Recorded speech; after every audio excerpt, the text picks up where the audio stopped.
Now the Chief Guest will formally inaugurate this Club Day celebrations, and before that we would like to give a brief introduction about his career. Sri R. Kannan, an IAS officer of the 2010 batch from the Tamil Nadu cadre, is an alumni of CEG. Presently the Director of Animal Husbandry and Veterinary Sciences, Integrated Animal Husbandry and Fisheries Department. Kannan has served in various positions in Government of Tamil Nadu, and a few important positions were he was the Collector Virudhunagar, Managing Director ELCAT, Joint Commissioner Department of Indo-Religious and Charitable Endowment, and Managing Director Tamil Nadu Cements. Now I request Sri R. Kannan to give the presidential address. அனைவருக்கும் வணக்கம். Distinguished delegates sitting in the dais and legends sitting opposite to me. Thanks for the opportunity for this management committee for inviting me to be present over this function. Actually, President came and met me a few days back. நான் பார்த்து சொன்னதுதான், சிஇஜினா படிக்கிற பசங்க, நாங்களாம் படிக்காத பசங்க, எங்கேயுமே எங்கே கூப்பிடுறீங்க, நல்லா படித்து சீரியஸாக நிறைய பேர் நிறைய இடத்துல என்ஜினியராக இருக்காங்க. ஸோ என்ஜினியராக இருக்கிற யாரோ ஒருத்தரை கூப்பிட்டுருந்தா இது ஆப்டிமலாக இருக்குமேட்டு தான் சாப்பிட்டு கேட்டேன். அப்போ சொன்னார், என்ஜினியராக வந்து எல்லோரும் இருக்கோம், சில பேர் மட்டும்தான் இன்ஜினியரிங் ஃபீல்டுலேருந்து விலகி போயிட்டு அட்மினிஸ்ட்ரேஷனுக்கு வந்துருக்கீங்க, ஒன் ஆஃப் த அட்மினிஸ்ட்ரேட்டர் நீங்கள், அது வித்தின் தமிழ்நாடு கேட்டேன், ப்ளீஸ் கம் அப்படின்னு கூப்பிட்டாங்க. ஸோ இங்கே நிஜமாக வந்ததுக்கப்புறம் தான் என்னோட குரு ஐயா டிஆர்ஜியிலேருந்து எல்லாரும் லெஜண்ட்ஸ் எல்லாம் கீழே உட்காந்துருக்காங்க. நான் மேலே நிற்கிறது எனக்கு ஒரு மாதிரி கை கால் ஓவரில் தான் இருக்குது.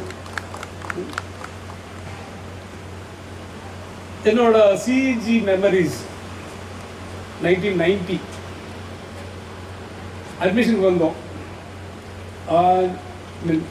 என்னோட ஏஜ் குரூப் ஆட்களுக்கு அந்த காலத்தில் தெரியும், அட்மிஷனுங்கிறது வந்து முன்னாடி வந்து ஒரு விவேகானந்த ஆடிட்டோரியமில் உட்கார வச்சு ஃபஸ்ட்டு கவுன்சிலிங் அப்படின்னு சொல்லி ஒரு அட்மிஷன் நடக்கும். அதுக்கு வர்றதுக்கு முன்னாடி எங்கள் அப்பாவுக்கு வந்து என்னென்னா என்னை எப்படியாவது டாக்டர் ஆக்கி வரணும்னு ஒரு ஆசை. ஆனால் லிஸ்ட்டில் பேர் வரல. அவர் நேரம் இங்கே சிஇஜி கூப்பிட்டு வராமல் நேரம் என்னை வந்து கீழ்பாத்தில் அப்போ வந்து முன்னாடி வந்து ஒரு பெரிய இதில் போர்டில் ஒட்டியிருப்பாங்க. அங்கே போய் பார்த்தா வெயிட்டிங் லிஸ்ட்டில் 12வது பேர். எப்படியாவது கிடைச்சிருந்தா பிஎஸ்ஜி கிடைக்கும்னு சொல்கிறாங்க, பிஎஸ்ஜி இப்போ ஐஎம்எஸ் கோயம்புத்தூர் உனக்கு கிடைச்சிரும்னு சொல்கிறாங்கடா அப்படின்னாரு. நான் யோசிச்சு பார்த்தேன், நமக்கு டாக்டருக்கு ஒத்து வருமா? இல்லை, வராது. எங்கள் அப்பாவுக்கு தெரியாமல் அவர் போய் ஒரு டீ குடிக்க வச்சு சொல்லிட்டு, எனக்கு மருத்துவத்தில் சேர்வதற்கு விருப்பம் இல்லை, ஆகவே எனக்கு பெயரை கன்சிடர் பண்ணாங்கன்னா வெளியே போய் இருப்பேன். நேராக பார்த்தா சிஇஜியில் வந்து எனக்கு first allotment was civil engineering. I was very happy. எனக்கு சிவில் இன்ஜினியரிங் படிக்கிறதுனா ஒரு பயங்கரமான இன்ட்ரெஸ்ட். பட் கவுன்சிலிங்கில் வந்து போகிற டிஆர்ஜி ஐயா முன்னாடி கொண்டு உட்கார வச்சுட்டாங்க. இல்லை, இன்னுமே அந்த ஒரு கம்பியத்தோடு தான் இருக்காரு. ஆனால் அப்போ யோசிச்சு பாருங்க, அந்த ஒரு உடம்பு, அந்த ஒரு இது, இப்படி கண்ணாடி தூக்கி விட்டு வந்து பார்த்து, எந்த ஊர் என்னது மேலக்கோட்டை, உனக்கு கம்ப்யூட்டர் சயின்ஸ் வரும்பா. கம்ப்யூட்டர் சயின்ஸா? சத்தியமாக இருக்குது. நான் தமிழ் மீடியம் நலக்கோட்டை அரசு மேல்நிலை பள்ளியில் படிச்சுட்டு வந்த பையன், சென்னைக்கு முதல் முறையாக வந்திருக்கிறேன். கம்ப்யூட்டர் சயின்ஸ்னால் நான் வந்து படித்தது கூட இல்லையே, அது வேணாங்க. அப்படின்னா வேற என்ன? அப்படின்னா அந்த எலக்ட்ரானிக்ஸ் எடுத்துக்கிறியா? எலக்ட்ரானிக்ஸ்னு 12th ஒரு சப்ஜெக்ட் இருந்தது, அதனால் எலக்ட்ரானிக்ஸ் ஏதோ ஒன்று, டயோடு ஆன்டி ஏதோ ஒன்று சொல்லுவாங்க. சரி, ஓகே, எலக்ட்ரானிக்ஸ் எடுத்துக்கலாம். சரிங்க சார், எலக்ட்ரானிக்ஸ் எடுத்துக்கிறேன். யோசிச்சு சொல்லுப்பா, வேணப்போ உங்கள் அப்பாட்ட கேட்டுவாங்க. எனக்கே புரியல, எங்கள் அப்பாவுக்கு புரிய போகுது, எலக்ட்ரானிக்ஸ் போதும். சரி, எலக்ட்ரானிக்ஸ் கொடுத்துட்டாரு. ஸோ கம்ப்யூட்டர் சயின்ஸ் நல்ல வேலை தப்பிச்சுட்டேன்னு நினைக்கிறேன். பட் அதுக்கப்புறம் தான் பார்த்தா கம்ப்யூட்டர் சயின்ஸ் வேறு லெவலில் இருக்குன்றது தெரியாது. பட் அந்த டே கம்ப்யூட்டர் சயின்ஸ் தான் வேணாம்னு சொல்லி எலக்ட்ரானிக்ஸ் அண்ட் கம்யூனிகேஷன் ஜாயின் பண்ணியாச்சு. எங்கள் அப்பாவுக்கு அதில் பெரிய வருத்தம், நீ வந்து மெடிசன் வேணாம், எனக்கு தெரியாமல் எழுதி கொடுத்துருவேன்ட்ட அப்படின்ட்டு ஊருக்கு போயிட்டு ஒரு பேகு, அந்த காலத்தில் என்ன அந்த பெட்டை வந்து கட்டி அப்படிதான் ராணிமங்கம்மாள் பஸ்ஸில் ஏற்றி விட்டார். நான் கூட அவர் வந்து ஹாஸ்டலில் விட்டு வருவாருன்னு நினச்சேன். ஆம்பளை பேருக்கு நாதிகளை கூட ஒன்றும் போடாமல் அனுப்பி விட்டார். நேரம் வந்து கிண்டியில் வந்து பஸ்ஸில் இறங்கியாச்சு. 3:45 4 மணிக்கு வந்து இறங்கியாச்சு. அங்கேருந்து கிண்டி இன்ஜினியரிங் காலேஜ் எங்கே போகணும்னு தெரியாது, ஏன்னா வடக்கு இருக்கா கிழக்க இருக்கான்னு கூட தெரியாது. So I was struggling. பாவமாக பார்த்துட்டு ஒரு ஆட்டோக்காரர் வந்து என்ன பண்ணாரு, தம்பி எங்கே போகணும், கிண்டி இன்ஜினியரிங் காலேஜ். சரி வாப்பா போகலாம். எவ்வளோ, 15 ரூபா கேட்டார். 15 ரூபா. அப்போ வந்து நான் ஊர்லேருந்து வந்து 32 ரூபாய்க்கு வந்துட்டேன். கிண்டியில் இருந்தது கிண்டி இன்ஜினியரிங் காலேஜ் 15 ரூபாய் கேட்குறாரு. அவர் ஒரு மாதிரி ஆர்கியூ பண்ணிட்டு சரி பாவம் பையன் அப்படின்ட்டு ஒரு 10 ரூபா வாங்கிட்டு கொண்டு வந்து விட்டுட்டு போயிட்டார். இங்கே வந்தால் ஃபஸ்ட்டு 12 வருடமாக தமிழ் மீடியம், அதுவும் அரசு பள்ளியில் படிச்சு வந்த பையன் எப்படி இருந்திருப்பேன். ஒன்றும் புரியல, தலையும் புரியல, காலும் புரியல. முத எடுத்தோன்னா நடந்துட்டு இருக்கு. பக்கத்தில் இன்னொரு பையன், நமக்கு எப்பயுமே ஒரு கம்பெனி கிடைக்கும்ல, அங்கே ஒரு பையன் கிடைச்சாரு. அவர் வந்து நீ இந்த ஊர், நான் பாளையங்கோட்டை, நீ நிலக்கோட்டை. ஓ 2 பேரும் கோட்டையிலேருந்து வந்திருக்கோம். சரி ரைட்டு, நீ தமிழ் மீடியம் நானும் தமிழ் மீடியம். இப்படி பேசிட்டு உட்காந்துருந்தேன். First class chemistry, sorry doctor பேர் மறந்து ப்ரொஃபஸர் பேர். அவர் வந்து என்ன 2 பேர் பேசிட்டு இருக்கீங்க, ஸ்டாண்டப் கொடுக்குறாரு. எந்திரிச்சு சொன்னோம், why you are not following my class sir, we are from Tamil medium, we couldn't follow your class sir. ஸ்டேஜ்லேருந்து இறங்குனார், போடியத்துலேருந்து இறங்குன்னு சொன்னார். ஏன்னா இவ்வளோ தமிழில் இருந்து இவ்வளோ இங்கிலீஷ் பேசுறது இல்லை, we are from Tamil medium, we couldn't ஃபாலோங்கிற அளவுக்கு இங்கிலீஷ் பேசுறது. அப்புறம் என்ன உனக்கு இன்டீரியாரிட்டி, முதல்ல நீங்கள் 2 ஒன்றா உட்காரக்கூடாது அப்படின்ட்டு எங்கள் ப்ரொஃபஸர் கணபதி சார்கிட்ட சொன்னாங்க. சார் இந்த 2 பசங்க ஒன்றா உட்காந்து பேசிட்டே இருக்கிறாங்கன்ட்டு. அவர் பண்ணது பாவம், என்னை வந்து ஒரு காஷ்மீர் பையன் கூடயும் அவனை வந்து ஒரு தெலுங்கு பையன் கூடயும் உட்கார வச்சாங்க. அவங்க 2 பேரும் தமிழ் தெரியாதுன்ட்டு. நாங்கள் பண்ண பெரிய அச்சீவ்மெண்ட், ஃபர்ஸ்ட் செமஸ்டர் முடிக்கிறதுல 2 பேரையும் தமிழ் பேச வச்சோம். உட்காந்து பேசிட்டே இருக்கிறாங்கன்ட்டு. அவர் பண்ணது பாவம், என்னை வந்து ஒரு காஷ்மீர் பையன் கூடயும் அவனை வந்து ஒரு தெலுங்கு பையன் கூடயும் உட்கார வச்சாங்க. அவங்க 2 பேரும் தமிழ் தெரியாதுன்ட்டு. நாங்கள் பண்ண பெரிய அச்சீவ்மெண்ட், ஃபர்ஸ்ட் செமஸ்டர் முடிக்கிறதுல 2 பேரையும் தமிழ் பேச வச்சோம். ஸோ காலேஜ் அப்படின்னாலே நம்ம எவ்வளோ கஷ்டப்பட்டு படிச்சிருப்போம், என்னென்னமோ எக்ஸாம்லாம் எழுதியிருப்போம், அதெல்லாம் ஞாபகம் வரல. என்னென்னலாம் வந்து நம்ம தடுமாறணும், எந்தெந்த இடத்துலலாம் நம்ம அது ஆசிரியர்கள் வந்து நம்ம சீனியர்ஸ் வந்து நம்மளை வந்து தட்டி தடவி வா அப்படின்னு சில சமயத்தில் மிரட்டி கூட கொண்டு வந்து சேர்த்தாங்க. அதுதான் இன்னைக்கு பசுமையாக நின்றுட்டு இருக்கு. ஃபர்ஸ்ட் இயர் முடிச்சு செகண்ட் இயர்ல டிபார்ட்மெண்ட் போயாச்சு, எலக்ட்ரானிக்ஸ் அண்ட் கம்யூனிகேஷன் என்னன்னே தெரியல, ஒன்றும் புரியலாட்டிங்குது. நம்ம படிச்சது வேற. எங்கே போய் காலத்தில் ஃபர்ஸ்ட் இயர்ல வந்து common subject like physics chemistry எல்லாம் இருந்தது. அதனால ஓரளவு சமாளிச்சாச்சு. ப்ளஸ் 2ல படிச்சதை வச்சு கொஞ்சம் அட்வான்ஸ்டு. திடீர்னு போனால் சர்க்கியூட்ஸுங்கிறாங்க, அதுங்கிறாங்க, அது ஒன்றும் புரியல. அதோட விளைவு வந்து நாங்கள் வந்து கேண்டீன் மரத்தடி புத்தர்கள் ஆகிட்டோம். பாதி பேர் அங்கே தான். சில ப்ரொஃபஸர்ஸ் நிஜமாக நினச்சி பார்க்குறதுன்னா டாக்டர் குணசேகர் ஏதாவது நல்ல சப்ஜெக்ட் எடுக்கணும்னா நாங்கள் உட்காந்துருப்பாங்க, போய் முதல்ல அவனை கூட்டுவான் அப்படி சொல்லிட்டு அவர் வெயிட் பண்ணுவார். ஒரு 5 நிமிஷம் வெயிட் பண்ணி எல்லாரும் வந்துட்டாங்க, எல்லாம் வந்துட்டாங்க. அதுக்கப்புறம் தான் கிளாஸ் எடுக்க ஆரம்பிப்பார். அது நியூ டாபிக் எடுக்கிறதா இருந்தால். அதை விட டாக்டர் ராஜா பால் பேர் என்போம். ஏன் அவர் இன்னும் மறக்காம ஞாபகம் இருக்கு அப்படின்னா 3 நம்பர் தான் கூப்பிடுவார். 612, 620, 656. இந்த 3 பேர்ல ஏதாவது ஒரு எஸ்ஆர் வந்துச்சுன்னா அத்தனை பேருக்கு அட்டெண்டன்ஸ். அத்தனை செக் பண்றதே கிடையாது. ஏன்னா 3 பேரே கிளாஸுக்கு வந்துட்டான், அதுக்கு மேலே யார் கட்டடிக்க போறான் அந்த மாதிரி. ஸோ இதெல்லாம் வந்து ப்ரிவிலேஜ் அப்படின்னு சொல்றதா இல்லை, அவங்க வந்து எங்களை வந்து பார்த்துக்கிட்ட விதம் எப்பயுமே ஒரு பாசிட்டிவ் அப்ரோச், ஒரு நெகட்டிவ் அப்ரோச், ஒரு நியூட்ரல் அப்ரோச்னு சொல்லுவோம். பாசிட்டிவ் அப்ரோச் எல்லாத்தையுமே நல்லபடியாக கொண்டு வரணும். நெகட்டிவ் அப்ரோச் ஒரு எதிர்மறையான ஒன்றை செஞ்சு ஒன்னே பாசிட்டிவாக திருப்புறது.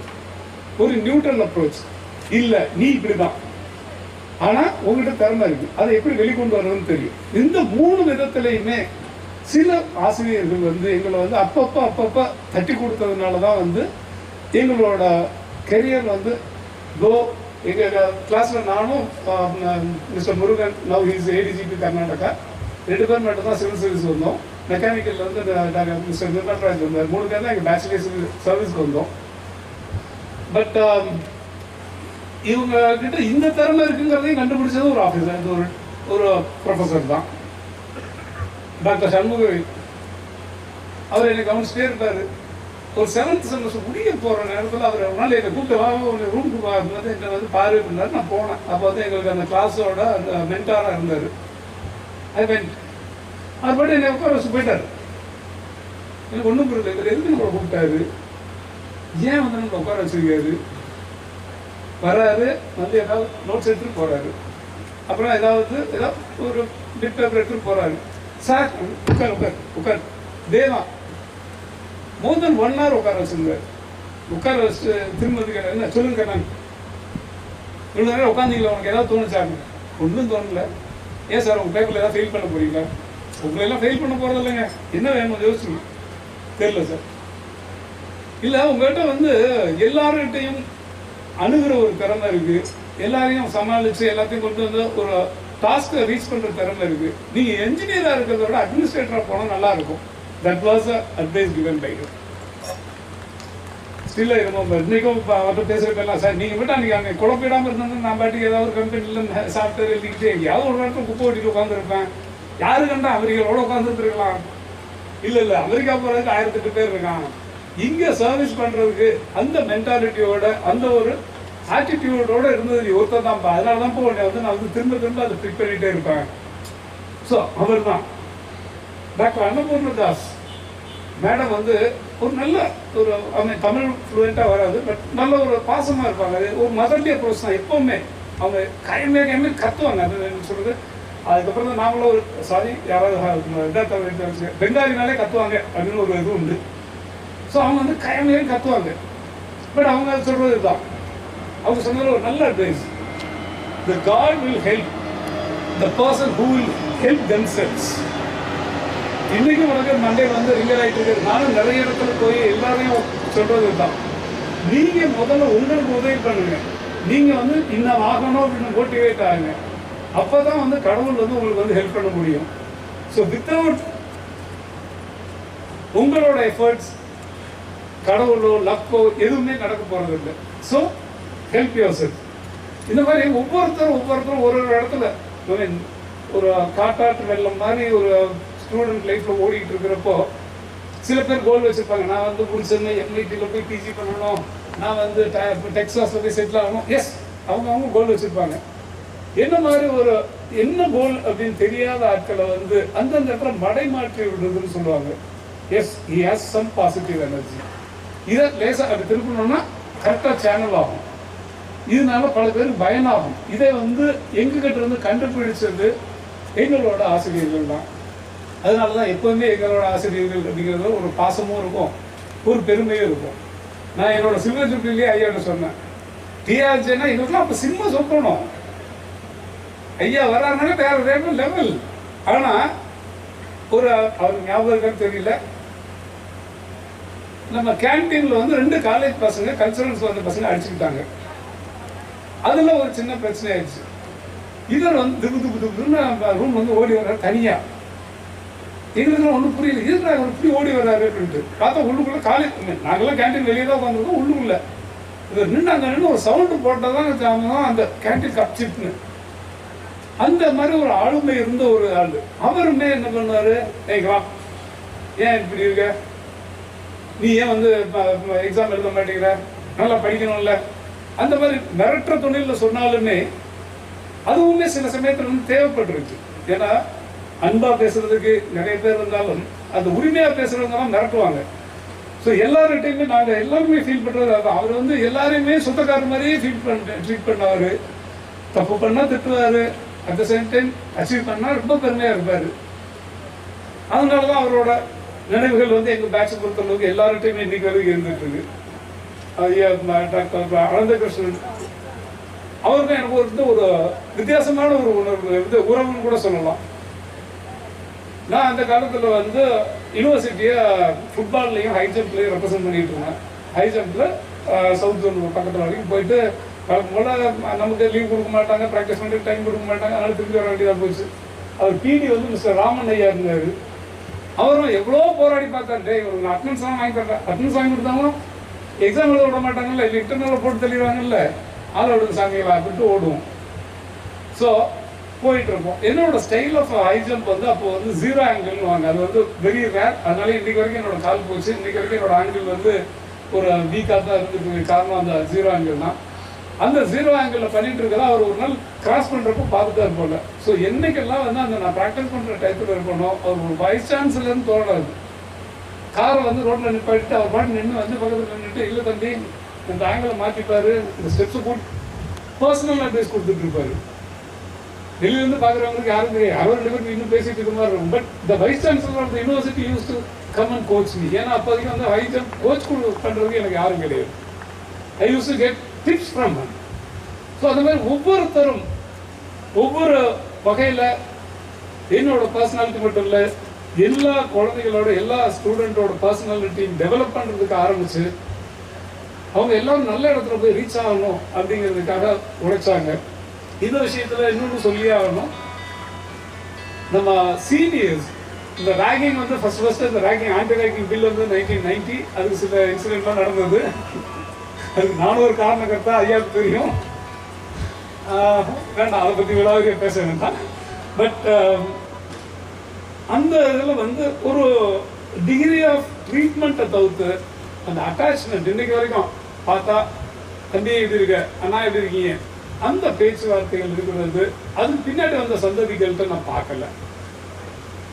அவன் இப்போ என்னோட அக்கா பசங்கள்லாம் அங்கே படிச்சுட்டு வராங்க, ஏதோ காலேஜுக்குள்ள போனால் வந்தோம், அப்படியே சீனியர் யாரும் தெரியுமா, யாரையும் தெரியாது, ஜூனியர் யாரும் தெரியுமா, யாரையும் தெரியாது. அந்த அட்டாச்மெண்ட்டே இல்லை, அந்த லிங்கே இல்லை, அந்த ஒரு என்ன சொல்றது சிஇஜிங்கிற ப்ரைடு அந்த ஒரு இதே இல்லை.